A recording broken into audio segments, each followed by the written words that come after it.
Hello, this is Joe Mitchell, ActivateYourGreatness.com, and I want to welcome you to a very short talk about a very interesting topic, actually. It's a topic that a lot of us kind of feel like it's almost doesn't make any sense. Do less and achieve more. Does that really make any sense to you? Well, it's possible. And what I want to talk about is how you might do that. Okay, as usual, I try to keep this thing to the point and short, and we have a bunch of slides today, so why don't we get started? Do less and achieve more. How is that possible? Get in the right frame of mind for considering it and considering what we might do by looking at what are the benefits of this. Okay, so in our modern life, we very easily get overwhelmed with so many things to do, so many things on our to-do list. It's just crazy that we're running around all the time, always busy, and a lot of times we don't feel like we've been particularly productive. Can anybody relate to that? I know I can. Great. So, how do we do this? Okay. So, let's look at the benefits. As I said, let's first get in the right frame of mind by looking at why we might do this so that we can develop that powerful why to start to look at as we look at the action steps, we can look at them with that why. So let's take a look at paring down our activities a little bit and how we might benefit from that. We're just going to look at two benefits here, okay? Two benefits of doing less and achieving more.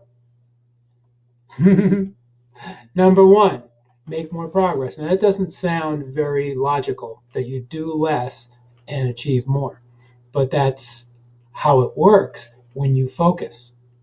When you focus on the most important thing, a goal that's most important, that's important, and not necessarily urgent, but important, and you do that, then you can actually get a lot more accomplished than if you're always busy doing things that aren't particularly important and maybe they're urgent.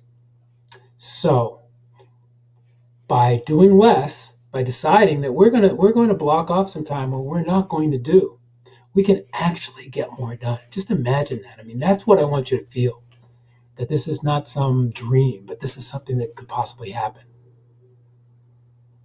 Okay? So, second thing is experience less anxiety. What gives us anxiety many times is this long to-do list where we never feel like we can get it done and we're always working. Now, if we do a little less in terms of like always doing, we can reduce our anxiety level. Okay? So that's what I want you to have an idea of as we go through the principles here, that you can do more in less time with less anxiety. So how do we do that? Let's talk about the details now. Here are 5 strategies for achieving less, for doing less and achieving more. Strategy number 1, establish priorities. This is a big one, pretty obvious, but we need to know what's the most important thing. Because by working on the most important thing, we are going to be a lot more productive.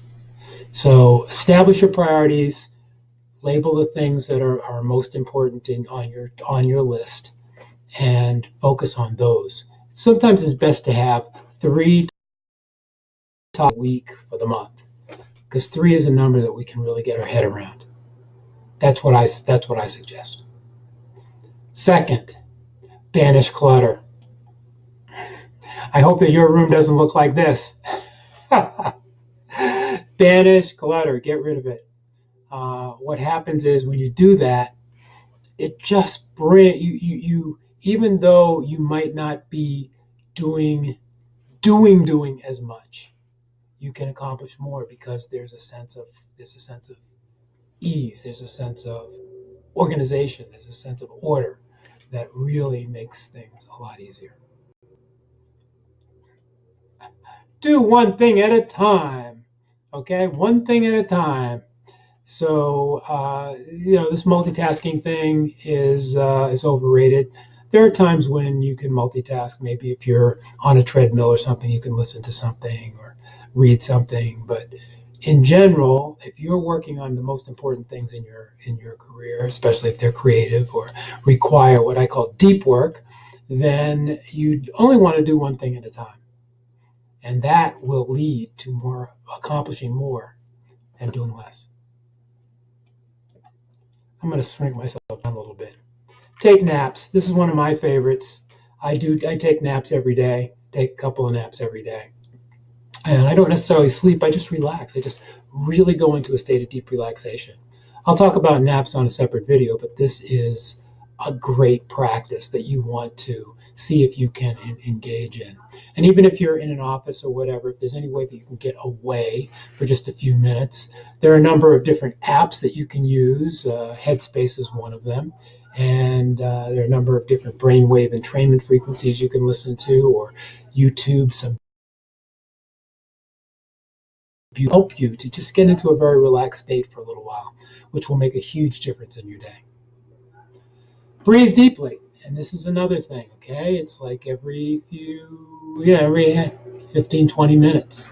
Stand up, take a few deep breaths. Sometimes it's great to breathe out through your mouth, like as if you're breathing through a straw. It's something I learned from John Assaraf. It's really, really a great technique to calm yourself down. And quite frankly, when you're calm, when you're relaxed, when you're energized, you're going to do less and achieve more. And that's really where we want to be. So it's time to take greater control over how you spend your time. Block off time for you. Make sure that you have time so that you don't have to be worried about you being all exhausted or under fulfilled because you're so busy. And then make time for the very important things. Prioritize and put those things up in front.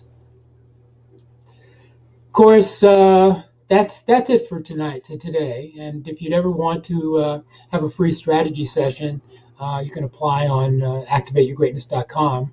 And if we're a good fit, I'd love to work with you in a free strategy session. It's powerful coaching that I give, and I just love to do it. It's a real gift. So thank you so much for listening. I hope you have a great day. Joe Mitchell, Activate Your Greatness, signing out.